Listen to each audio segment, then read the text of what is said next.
The January transfer window has been full of twists so far for Celtic. Kyogo out, Jota in, now it's Valle out. Could it be Tierney in? And could it be Sondre Oraron through the door for £7 million? Welcome back to Fog Football. Earlier we brought you the Rangers roundup, now it's the Celtic roundup. More money being spent.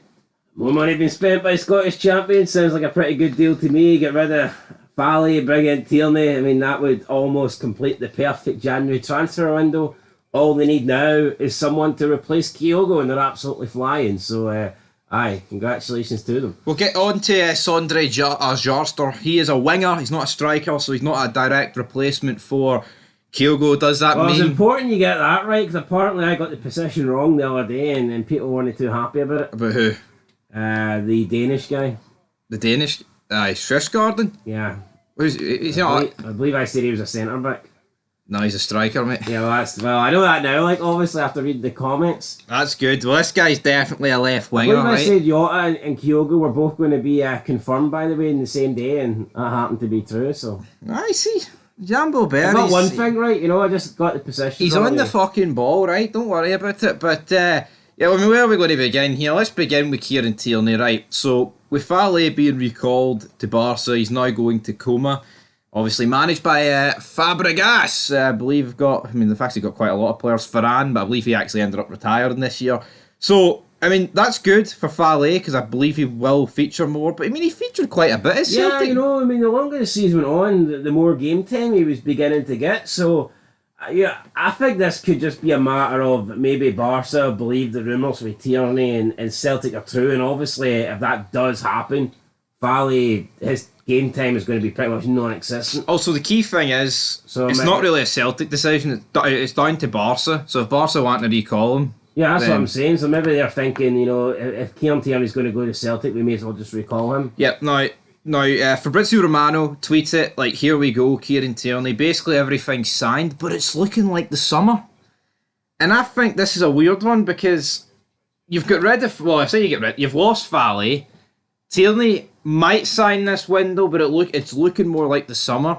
That leaves Celtic quite light at left back, considering not many of their fans actually like Greg Taylor. Now, we actually both think he's a decent left back, and he gets far too much hate, but that leaves him pretty weak at the back now. No, it does, especially if they get an injury. But you know what, man? Celtic have got the money. They should just pay it. They can afford to pay the money and get Tierney now. What's the point of waiting? How much would they need to pay, though? 25 million, 6 months left on his deal. I've heard like values of just like a few million.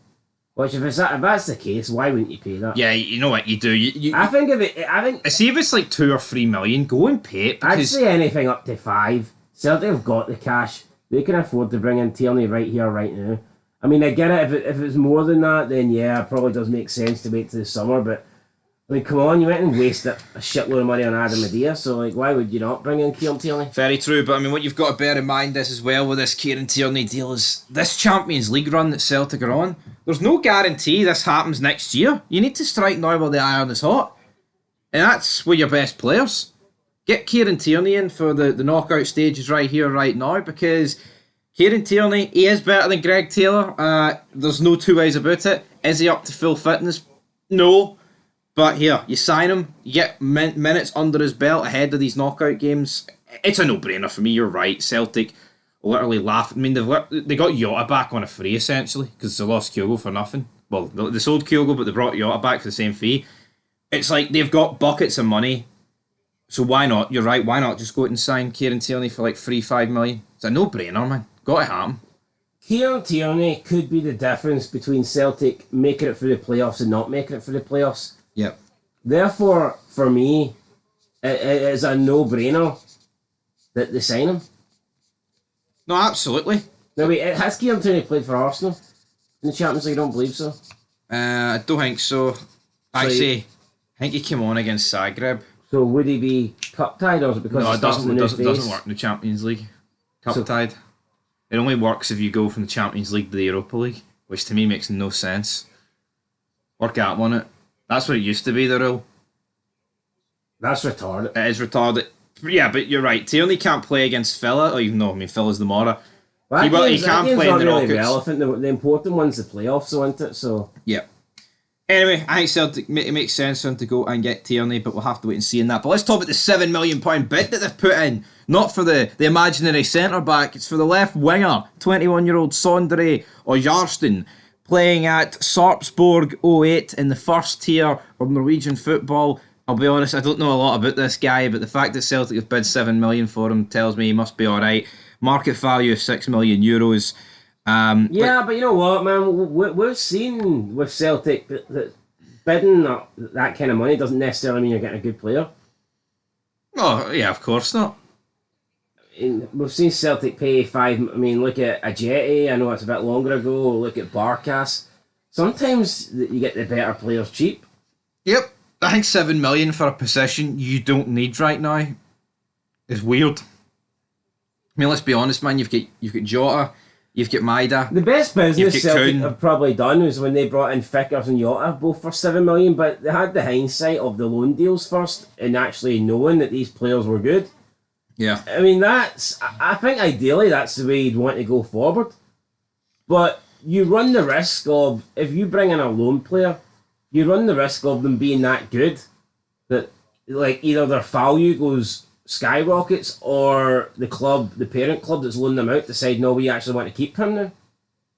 Yeah. So, I mean, that I think that could have easily happened with Celtic when they first loaned in Jota. Oh, absolutely. I think we could have seen was Benfica at the time saying, nah, actually, you know what, we want to keep him. I think Jota could have been a good player for Benfica. No, he could have been. Absolutely. And the same with Carter Vickers. It's like, surely he would. How far down the Spurs pecking order would he be? I think he'd be not that far. No, I think he'd be near enough start. I'm actually surprised that Ange hasn't went. But then I tell you what, as good as Vickers is, he's very injury prone. I cannot believe Ange has not went for Kyogo. I'm absolutely shocked, especially with Kyogo wanting to leave. Maybe Kyogo wouldn't be interested in going to Spurs because he wouldn't be maybe starting every week, but to me it's a shocker. I'll never understand that.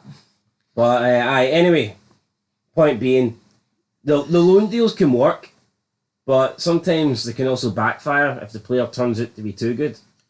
Yeah, so $7 million for this kid. 95 appearances overall in his career, 15 goals, 15 assists.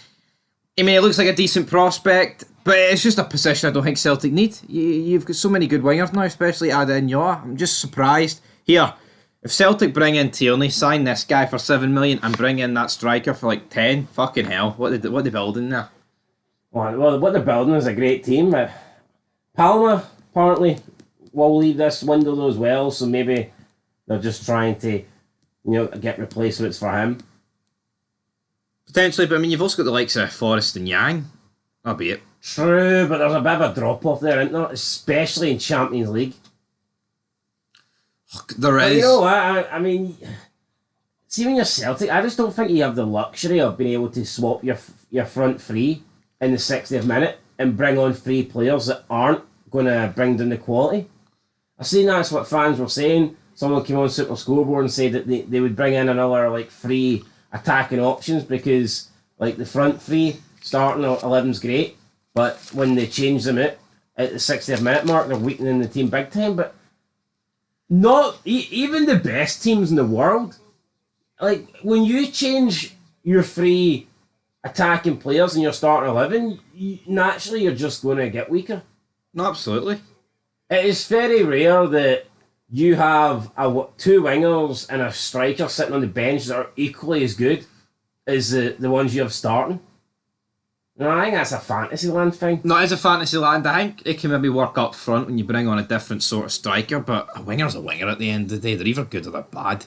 You can get different wingers, right? I'm not going to pretend you can't, but I feel like up front, you can get like the fast pacey guy or like the physical man. Yeah, it's like the centre backs. It's very rare you're going to have two centre backs sitting on the bench that are just as good as the two starting centre backs you have. Yeah, you can have good options, good cover, but it's just unlikely, man, that you're going to have like two or three players in every single position that are the same level.